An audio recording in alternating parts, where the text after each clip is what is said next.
वालेकुम नाज़रीन, कैसे हो आप सब। उम्मीद करती हूँ आप सब लोग ठीक होंगे और वेलकम करती हूँ अपने चैनल गार्डनिंग विद एससी पे। आज जो मेरा टॉपिक है वो है टमाटर का। मैं आज आपको टमाटर के यानी कि पनीरी से लेके सीडलिंग से लेके फ्रूटिंग तक के अपडेट दूंगी, यानी कि 3 माह का ओवरव्यू दूंगी कि इस दौरान मैंने इनको क्या क्या खाद अप्लाई की, इस पर क्या इसकी केयर की, पानी का क्या हिसाब किताब रखा।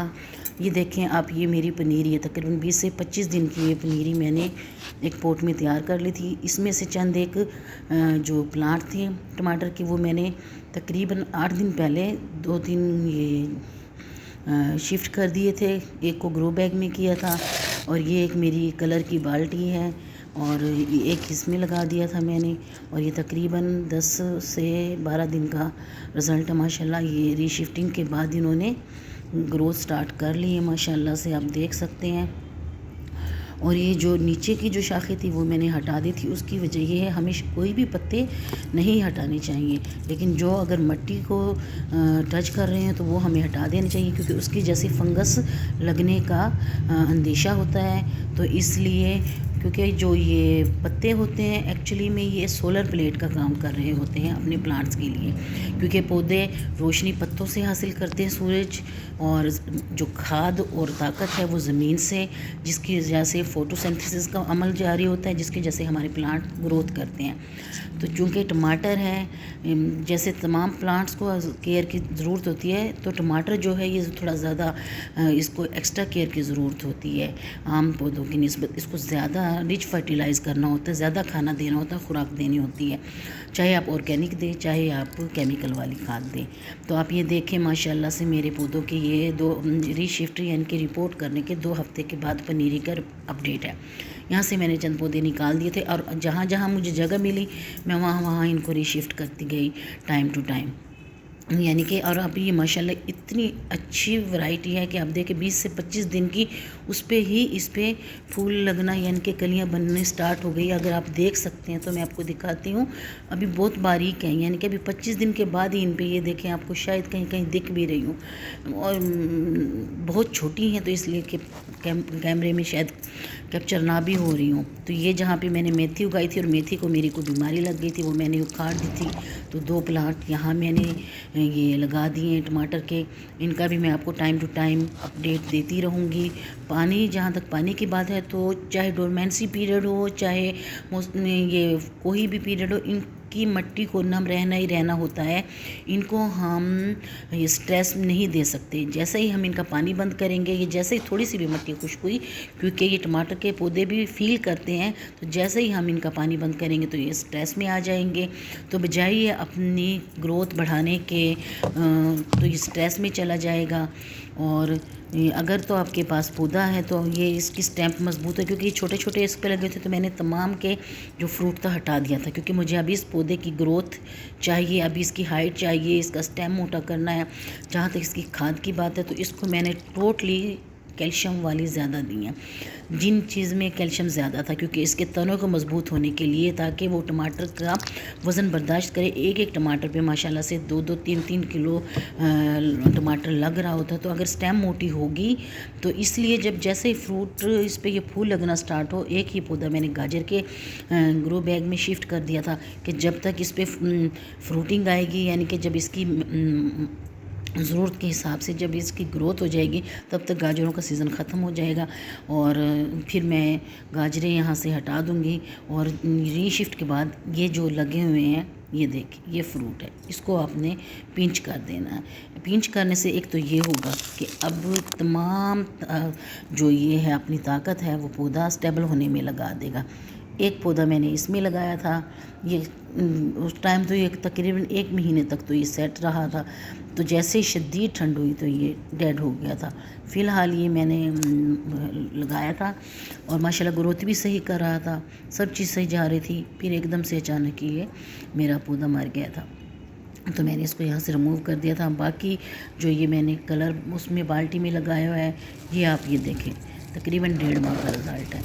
और ये आप देखिए इस बाल्टी में लगा हुआ, इसकी हेल्थ देखें। इसको मैंने चौक दिया था, जो ब्लैक बोर्ड पे हम लिखते हैं, कैल्शियम होता है उसमें बहुत ज़्यादा। फिर उसके बाद महीने बाद मैंने इसको egg shell powder, banana powder और जो मूंगफली के छिलके होते हैं उनका भी मैंने पाउडर, तीनों किस्म के एक एक चम्मच भर के, यानी कि मैंने इसमें 6-7 चम्मच डाले थे।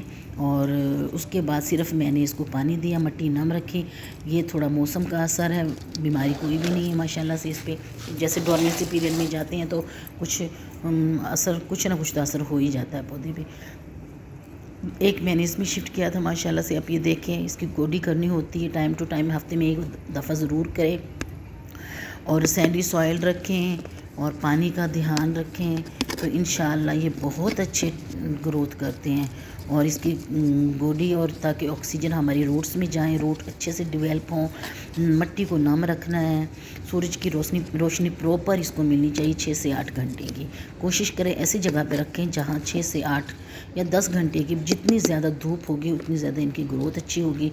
और इनको आपने कैल्शियम की कमी नहीं होने देनी। कैल्शियम की कमी से हमारे पत्ता मरोड़ या हमारे टमाटर आधे ख़राब होने स्टार्ट हो जाते हैं या अच्छी ग्रोथ नहीं होगी। और आप पानी का ध्यान, हर चीज़ का आपको प्रॉपर ध्यान रखना है। और ये अभी मैं इनको गोडी कर रही हूँ, तकरीबन ये रीशिफ्टिंग के 1.5 माह का बाद का वीडियो है। यानी कि मैंने time to time video record कर ली थी, लेकिन मैंने बस किसी वजह से मैं इनका वो वीडियो नहीं डाल सकी। तो फिर अब मैं इसका एक मुकम्मल आपको ओवरव्यू दे रही हूँ टमाटर का। और ये भी पौधे फील करते हैं, इसलिए अगर आपको लगता है कि आपका पौधा की तरफ झुक रहा है तो आप किसी भी स्टेम से आप दे सकते हैं इसको सहारा। और मजबूत रस्सी से आपको बांधना होगा इसे। और ये आप देखें फ्लावरिंग पे आ गया माशाल्लाह मेरा पौधा, और फ्लावर भी, और ये अभी भी कलियां आ रही हैं, आपको दिख रहे होंगे। और ये देखें, अगर तो आपको हाइट बढ़ानी हो पौधे की तो आप ये फूल वगैरह हटाते जाएं जब तक एक आपको ज़रूरत के मुताबिक आपको इसकी हाइट नहीं मिल जाती, फिर आप छोड़ दें। लेकिन अगर आपको इसकी हाइट ज़्यादा नहीं करनी और आपको लगता है कि अब ये फ्रूट का वज़न बर्दाश्त कर लेगा, तो उसके लिए हमें इसको ज़्यादा से ज़्यादा कैल्शियम वाली खुराक देनी होगी। ये देखें आप मेरा वो टमाटर का प्लांट जो मैंने गाजर के पॉट में लगाया, ग्रो बैग में लगाया था। और ये वो है जो मैंने मेथी वाले, जिसका अभी शुरू में आपने देखा था। इन पे माशाल्लाह आप पत्तों का साइज़ देखें, कलर देखें, और आप इस पे फ्रूटिंग देखें। और मैंने पिंचिंग की थी तो जिसकी जैसे ब्रांचेस देखें कितना अच्छी, ओवरऑल इनकी हेल्थ बहुत अच्छी खड़ी है।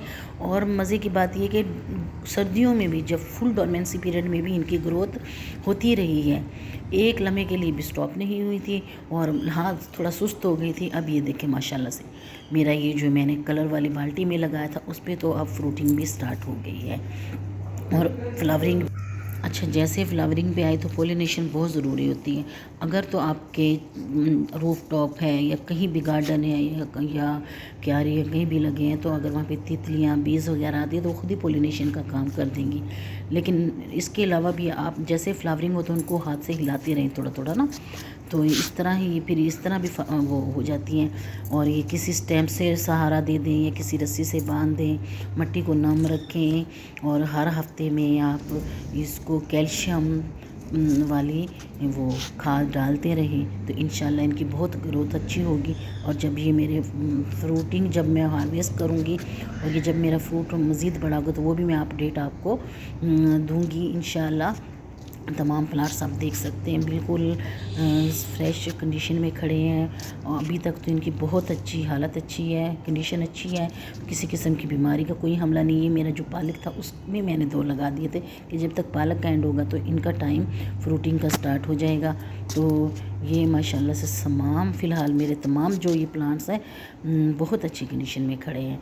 और ये अभी मैं इसको हटा दूँगी यहाँ से फ्रूटिंग, क्योंकि मुझे अभी फ्रूट नहीं चाहिए। अभी मुझे इसका स्टेम मोटा करना है, इसको थोड़ा बड़े करना है। जब मुझे लगेगा कि अब ये फ्रूट के काबिल है तो मैं फिर इनको छोड़